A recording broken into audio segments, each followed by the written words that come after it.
Você já teve a sensação de que certos pensamentos simplesmente não são seus? Está vivendo o seu dia normalmente e, de repente, surge uma ideia negativa, pesada, que parece invadir sua mente como se tivesse vindo de algum lugar de fora? Pode ser raiva, desânimo profundo, vontade de desistir de tudo, e você se pergunta: por que estou sentindo isso se não faz sentido agora? Será que somos mesmo os únicos responsáveis pelos pensamentos que temos? Ou será que existem influências espirituais silenciosas, invisíveis, mas muito reais, que tentam nos derrubar pelas brechas da nossa própria mente? No vídeo de hoje, vamos mergulhar em uma verdade espiritual poderosa e pouco discutida, a obsessão espiritual e como ela age dentro da sua mente, sem que você perceba. Prepare-se para entender como os espíritos obsessores atuam, como identificá-los, proteger sua energia e, principalmente, recuperar seu equilíbrio interior. Se você sente que algo não vai bem dentro de você, este vídeo pode ser a resposta. Curta agora esse vídeo, se inscreva no canal Terapia Espírita e ative o sininho para se manter atualizado com os nossos conteúdos, porque entender o mundo invisível é o primeiro passo para se libertar dele. Espíritos obsessores são consciências desencarnadas que, presas a sentimentos negativos, como ódio, apego ou desejo de vingança, se conectam a pessoas encarnadas com o objetivo de influenciá-las negativamente. No Espiritismo, Allan Kardec nos explica em O Livro dos Espíritos e O Livro dos Médiuns que essa influência espiritual é mais comum do que se imagina e pode acontecer de forma sutil ou devastadora. Essa obsessão é classificada em 3 níveis. No primeiro, chamado obsessão simples, o espírito apenas sugere ideias negativas. No segundo, a fascinação, a vítima acredita cegamente nas influências recebidas, perdendo o senso crítico.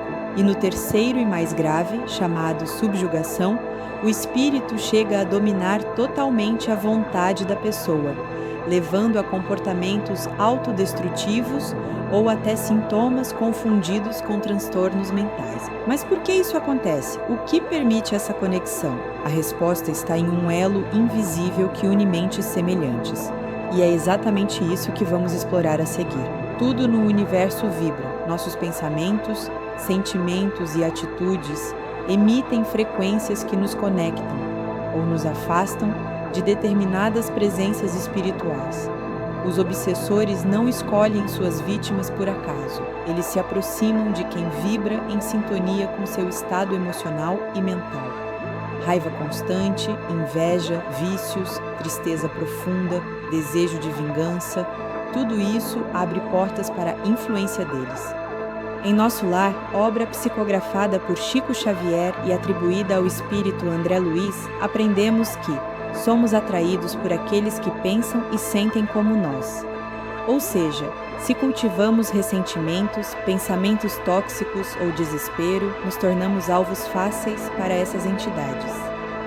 Já em Mecanismos da Mediunidade, André Luiz e Valdo Vieira explicam que nossa mente funciona como uma antena, captando pensamentos semelhantes aos nossos. Isso não é castigo, é lei de afinidade vibracional. O obsessor não cria o mal dentro de nós, ele apenas intensifica aquilo que já está mal resolvido. E é por isso que a culpa se torna uma de suas armas mais poderosas. A culpa é uma das portas mais perigosas pelas quais um espírito obsessor pode entrar. Isso porque ela corrói silenciosamente, alimenta a autossabotagem e fragiliza a nossa defesa espiritual. Quando uma pessoa guarda arrependimentos profundos, traumas não resolvidos ou sentimentos de indignidade, ela se torna emocionalmente vulnerável. E é nesse ponto que os obsessores atuam com mais força. Eles não precisam criar novos tormentos, basta reforçar as feridas que já existem. Aumentam o peso do passado, repetem ideias como "você não merece perdão", "ninguém vai te entender", "não tem saída", e quanto mais acreditamos nessas ideias, mais nos afundamos em sofrimento. Esses pensamentos não são aleatórios, são estratégias espirituais que visam enfraquecer a fé, a autoestima e a esperança. Mas há um detalhe importante. só funcionam se estivermos vibrando na frequência da culpa. Reconhecer isso é o primeiro passo para a libertação, e o segundo é aprender a diferenciar o que realmente vem de nós, do que vem de fora. Como saber se um pensamento negativo é fruto da sua mente, ou influência de um espírito obsessor? Essa é uma das dúvidas mais comuns, e a resposta começa pela autoconsciência. Imagine que você está em paz num dia comum e de repente surge uma ideia destrutiva, intensa, que não combina com quem você é ou com o momento que está vivendo. Ela te empurra para decisões impulsivas, reações agressivas ou sensações de desespero. Essa ruptura repentina pode ser um sinal de influência externa. Em mecanismos da mediunidade, aprendemos que a mente capta ideias de acordo com sua vibração. Espíritos obsessores não criam emoções em nós. Eles amplificam o que já está latente: medo, raiva, insegurança. Por isso, pensamentos insistentes, desconectados da sua essência e que te fazem agir contra seus próprios valores, merecem atenção. Pergunte-se: essa ideia surgiu do nada? Está fora do meu padrão?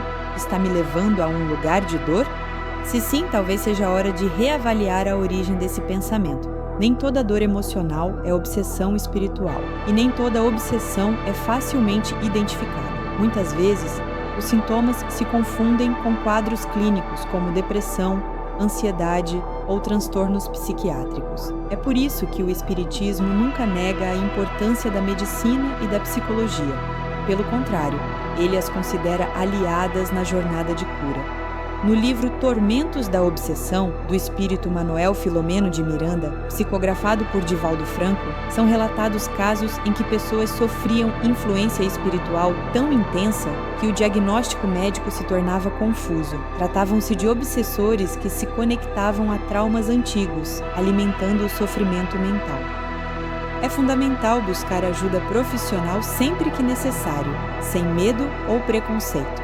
Mas, em paralelo, devemos investigar também as causas espirituais. A saúde verdadeira é um equilíbrio entre corpo, mente e espírito. E se houver mesmo a influência de um obsessor, como nos libertar dessa presença invisível? É o que você vai entender agora. A boa notícia é que a obsessão espiritual não é uma sentença. Existem formas reais e eficazes de se proteger dessas influências, e tudo começa com a vigilância interior.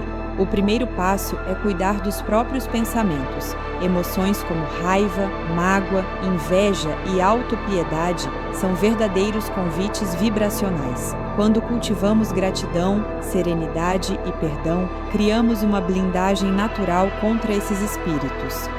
A oração sincera, como ensinada em O Evangelho segundo o Espiritismo, é uma das ferramentas mais poderosas.